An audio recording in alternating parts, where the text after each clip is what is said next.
i-reassure the Navawenyos po with the help of course, the CESU headed by Ma'am Farah Clamor na we're doing contact tracing and we're also in contact with the ano din po sa mga heads din po no, like sa SPMC, kung asan po sila, like sa mga DSO, kung asan po na ano yung mga nakatira or yung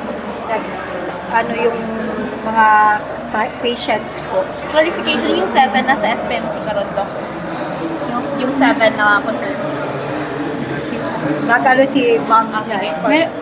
Actually, may discharge na tayo. I think tapos na. Discharge na. They already recovered from Yung sa 7. Yes. 7. So, wala nang nasa SPMC. Meron pa tayong... Pila ka ba ang nag-discharge mo? The data is in the office, no? Pero meron na tayong discharge na 3. So, 3 out of 7. Discharge. Meron tayong 3 discharge. Oo. Meron tayong 4 na Wala sa SPMC pa. yes. Ano